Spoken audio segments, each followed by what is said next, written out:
Coming up today on LinkedIn News Live, is the gig economy the way forward? With roughly 59 million people taking on some freelance work this year, the workforce is becoming more self-employed and less reliant on corporate America. We'll chat with Thumbtack's CEO on how his company aims to help professionals connect to more gigs and why he thinks the current benefit system needs an overhaul. That, our poll and more, coming up.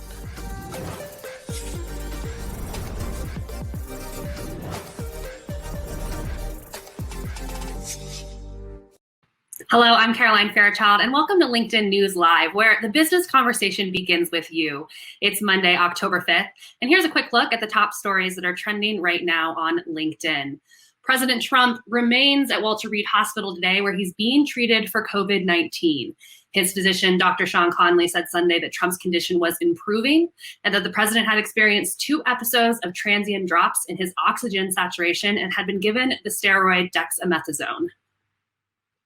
And New York City Mayor Bill de Blasio is closing down schools and non-essential businesses in 9 zip codes across Brooklyn and Queens. This comes as coronavirus cases spike. Some 500,000 people will be impacted and 300 schools will be closed. The move, which is pending state approval, will go in effect on Wednesday. Meanwhile, new research is showing the pandemic is placing a particularly heavy burden on Black women in the workplace. Black women were 3 times more likely than men or women overall to say their biggest workplace stress was grieving the loss of a loved one. That's according to Lean In and McKinsey's survey of 40,000 workers across corporate America. For more stories like these, be sure to check out the news module to the right of your LinkedIn feed, or if you're in mobile, click into the search box. We've been polling professionals on the LinkedIn news page, and now we want to hear from you as well about today's poll. It's about the gig economy. Have you interacted with the gig economy over the past year? A, yes, as a gig worker yourself. B, yes, you used gig worker services, you've gotten an Uber, or maybe you ordered DoorDash. C, no, not at all, or D, other. Let us know your vote right now, and the poll will reveal the results at the end of today's show. More Americans than ever are resulting to the gig economy in order to have employment and other opportunities. They're turning to freelance work, and it's brought in over $1 trillion in annual earnings. There are pros and cons to being a gig worker, though, professional or otherwise. And joining us now for more context is LinkedIn's senior financial editor, Deborah Banerjee. Devin, welcome to the show. Thanks a lot, Caroline. So Upwork did a recent study on this, just showing this huge boom in gig work and freelance. What can you tell us about it? Absolutely, Caroline. It was Upwork's 7th annual report on the state of freelancing in the United States. A lot of interesting takeaways.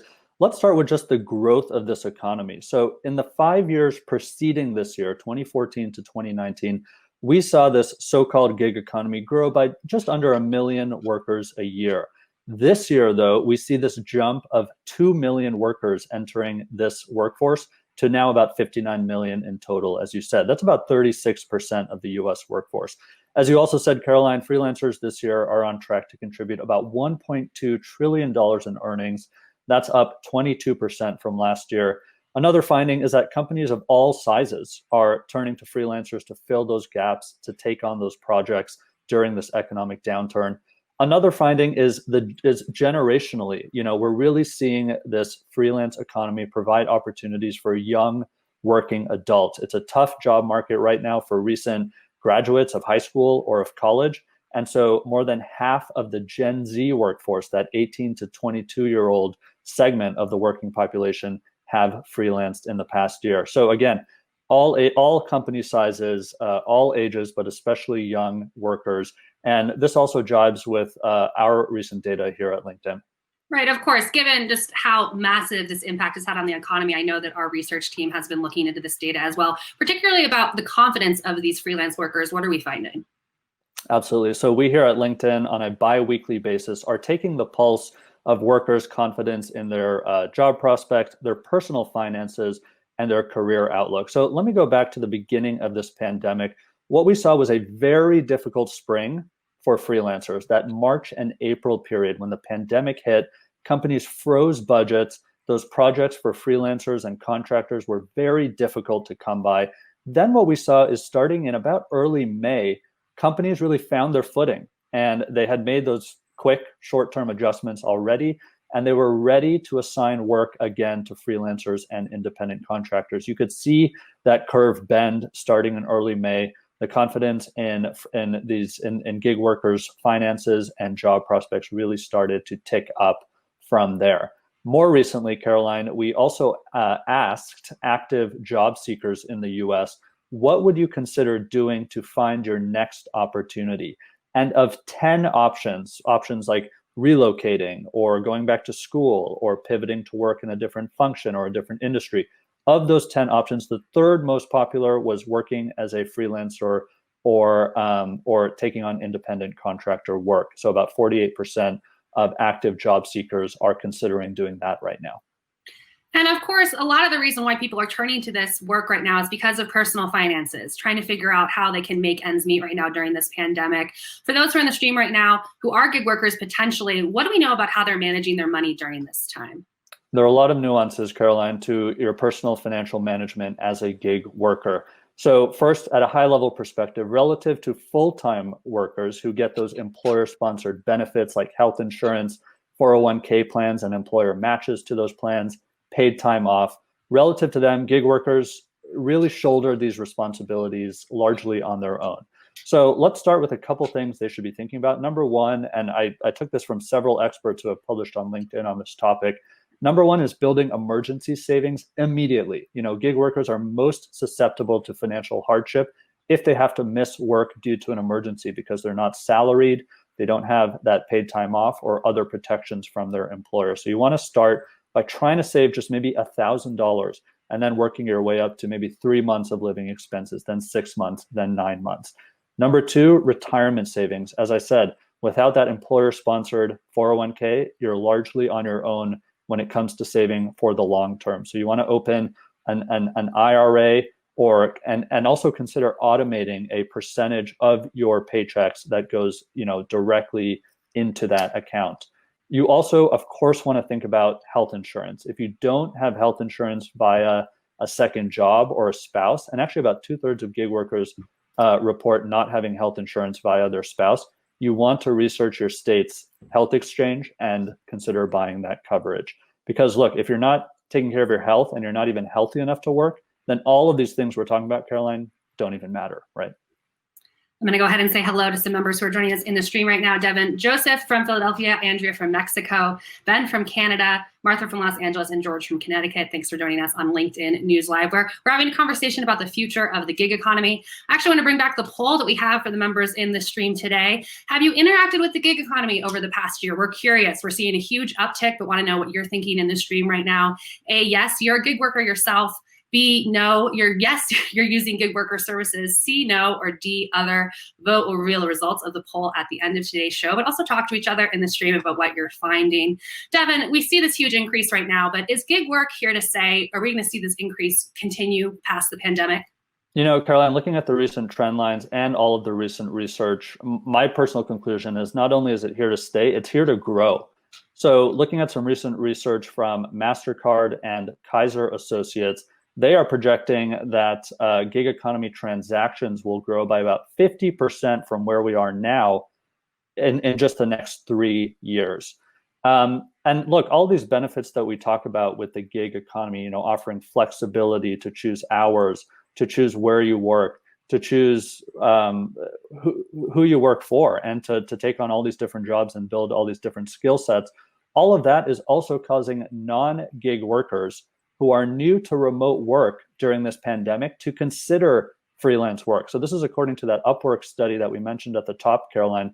About 58% of non-freelancers, so people like you and me who are now just experiencing remote work for the first time, 58% of us are now considering taking on freelance or independent contract work into the future. So as many things with this pandemic, this trend that was already taking place is now just being accelerated into the future. Well, Devin, as always, thanks for helping us unpack these numbers and joining us on LinkedIn News Live. Absolutely. If you needed to hire a freelancer or perhaps are looking for contracts as a professional, you may have heard of Thumbtack. It's a platform that connects local customers with contracts and other data. Joining us on today's show is Thumbtack CEO Marco Zappacosta. He's going to join us to talk about how the gig economy is really moving through this pandemic. Marco, welcome to LinkedIn News Live. Caroline, thanks for having me. Okay, so for those in the stream who may not be familiar with Thumbtack, Tell us a little bit about it, and how does it differ from platforms, say, like Angie's List? Sure. So Thumbtack helps you find and hire all the pros you need to get more done. Whether it's a plumber to replace a leaky faucet, a caterer to plan a wedding, we are the fastest and most effective way to connect with pros who are available, interested, and qualified to do your jobs. Big difference between us and Angie's Home Services is we cover all your local service needs, not just your homeowner needs. And the other big thing is just how much faster we get you to done. All the pros on our platform are there because they've told us they do these jobs, they're available when you put in the time, and that they have budget so that you can make sure that they meet your price point, getting you much faster to where you want to go than really anywhere else. And when people think about the gig economy, of course, the first thing that comes to mind for a lot of people are Uber drivers or TaskRabbits, but the professionals on your platform are different. Who uses Thumbtack? Yeah, so our professionals, these are sort of classic small businesses. There are your plumbing company, your catering company, your tutoring company. These are folks who have a talent in delivering a great service and have built a small business around it. This is very different than the sort of on-demand sort of commodity service offerings like delivery or ride sharing, where it's really just a laborer who's providing an enabling service to that customer, but they're not really who you're trying to hire. On Thumbtack, the difference is you want to figure out who the right painter is for your project or the right tutor for your child. And so being able to identify the right professional is really what it's all about. And these folks set their own hours, set their own prices, and effectively just run their own businesses. As we talked at the top of the show, I might need to hire a Thumbtack to help me fix these picture frames, which are a little crooked in my room right now. I want to go ahead and say hello to some members who are joining us right now. Marco, Andrew from Florida, Victoria from California, Kathy from Colorado, and Marcia from Cincinnati. Thanks for joining us on LinkedIn News Live. Marco, you mentioned small business owners, and a lot of them are on Thumbtack looking for customers. Of course, small business owners were some of the most heavily impacted during this pandemic. Walk us through what the professionals who use Thumbtack experienced, and are we seeing a recovery yet? Yeah, so if this, we go back to end of February and March, what we saw is basically the entire world went on pause, and all of our services saw huge declines in demand and activity. And then what you saw come back first were the essential services. So plumbers, electricians, if something broke and you needed it fixed, you still called them. And what they really struggled with was getting, PPE, personal protective equipment, such that they could do their jobs safely while coming into your homes. And by and large, really the home industry has completely come back. As of June, we saw demand back to where it was, and now has even exceeded where we were previously pre-COVID. There are, however, industries that are still struggling. Not surprisingly, the events industry is still really hurting. I was talking to a caterer last week, and he said, all I do now are very small weddings, 8-person, 10-person, 12-person. And not surprisingly, when you're planning a 10-person party, that has a very different sort of, uses much fewer pros than a 100, 200-person wedding. So unfortunately, our event providers are still really struggling. It is unfortunate. But I am seeing some people in the stream right now who are using Thumbtack. Carl says, I use Thumbtack for professional studio photos and master recording services. I also see Dolores in the stream saying, I never would have considered being an entrepreneur before, but it seems intriguing to me now. Marco, Dolores is saying, as a lot of people are turning to freelance work or wanting to be their own boss, what does that really tell us about the future of work? Well, first off, I think you see COVID having really forced us to all be more entrepreneurial, whether it's figuring out your kid's schooling in the backyard, picking up a new job because your old one was furloughed. We're actually seeing new business formation higher right now than we did last year or in previous years, which is a remarkable turnaround because new business formation has been on a downward trend for years now. Now, obviously, this struggle is not necessarily what we want to catalyze new business formation, but it does teach us that there is a lot of latent demand. And, we saw this over the years when there is a enabling opportunity, most recently, the Affordable Care Act, which enabled our professionals to get healthcare outside of the insurances, outside of their employers. We saw a big uptick in small businesses started.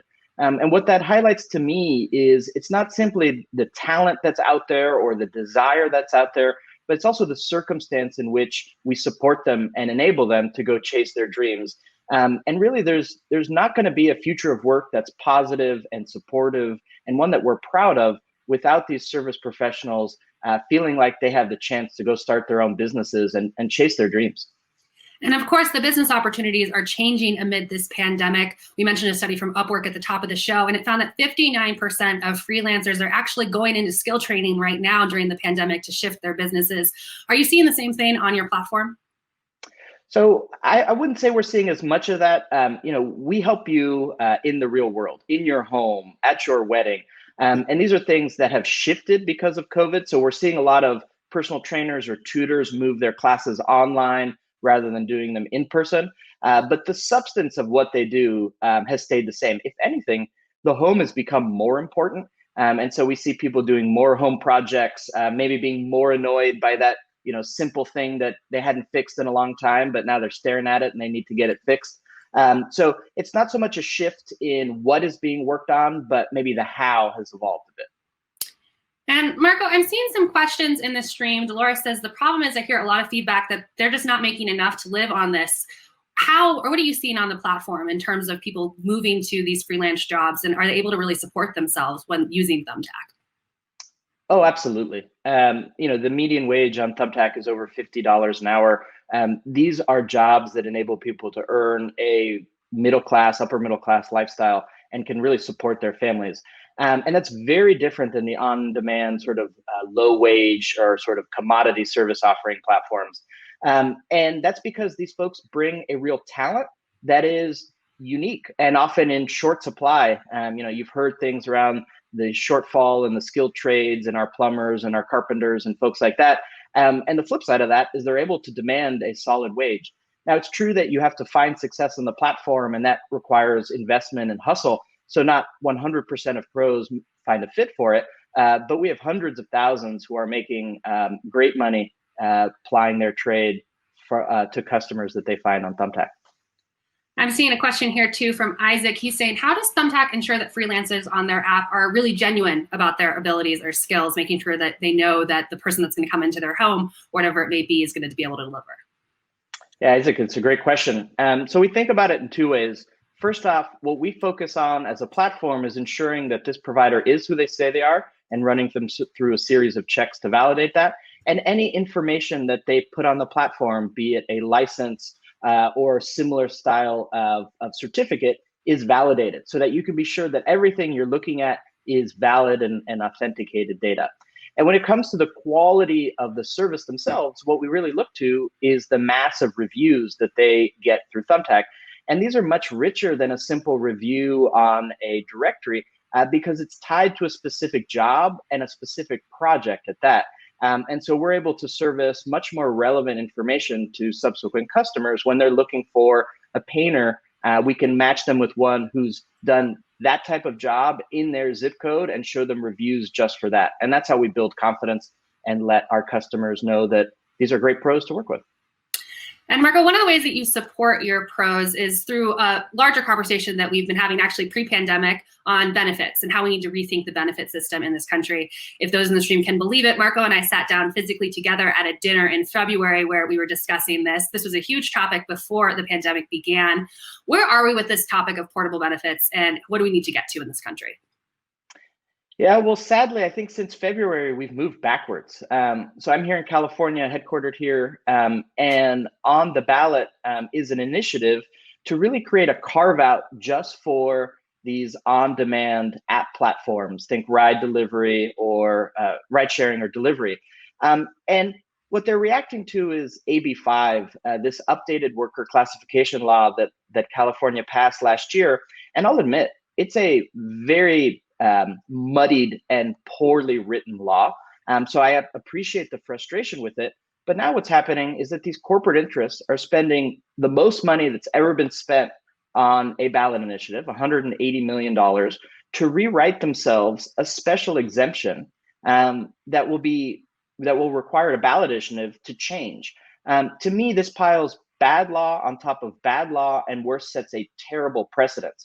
And the worst part about it for me is it's distracting us from having the real conversation about how we ensure a great future of work, a sustainable and equitable future of work for all workers, whether they're W-2, independent contractors, small business owners. We need one system that works for all, And what is happening today is the opposite direction. And where are the conversations about this one system that will work for all progressing the most? What are you seeing in terms of momentum to get there in the foreseeable future? Yeah, so it's a combination of conversations that are happening at the state level, where there are certainly lawmakers that are interested and excited about pushing this forward. But the challenge is that the big change, like you've seen over the last 10 years with healthcare, is going to come at the federal level. And in that regard, I have little hope to offer because there has not been meaningful conversations in this regard, nor meaningful progress. I think you could say that about almost anything. But it's certainly true in this case, which does not engender much hope. And non-compete agreements are also something that is impacting a lot of workers on your platform. For those who are on the stream and may not understand what's happening there, can you break it down for us and let us know your take? Yeah, I think maybe many of your viewers presume that non-competes are for white-collar workers. Think of an investment banker or somebody like that. When the reality is there are an enormous swath of service sector workers who are covered by non-competes. One could argue that non-competes aren't necessary at all. Here in California, they effectively don't exist, and we have vibrant industries nonetheless.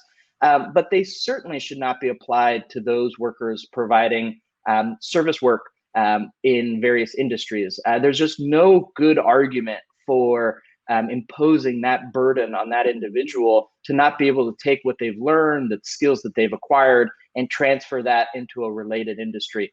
It really holds them back. So it's something that we've been pushing on and we've been advocating for, that there should be sort of no non-competes for service workers. And it's one more way where we can create a more dynamic and ultimately more equitable future of work. Well, Marco, thank you for joining us on LinkedIn News Live. Marcello says, thank you for sharing your insights on the gig economy and helping us break down the numbers. We appreciate it. Thank you for having me. That was Marco Zappacosta talking to us about just this massive increase that we've seen of the gig economy during this pandemic. I'm going to go ahead and bring in the results of the poll that we had in the stream today and see how we netted out there. Wow, it looks like a majority of you are saying that you haven't actually interacted with the gig economy. Sharon, Colton, and Rebecca voting yes, you're actually a gig worker. Martha, Ellen, Ayo, Alyssa, Michael, Jane saying they've used gig worker services, but George, Kathy, Lisa, Andrea, Reggie, Eric saying no, they haven't used them as all. I want to thank everyone for joining us in the stream today and also for voting on our poll. Tomorrow, I'll be back with you with Emmy award-winning Aussie CEO Carlos Watson to talk about the future of media. I'm Caroline Fairchild. Thank you for joining us on LinkedIn News Live.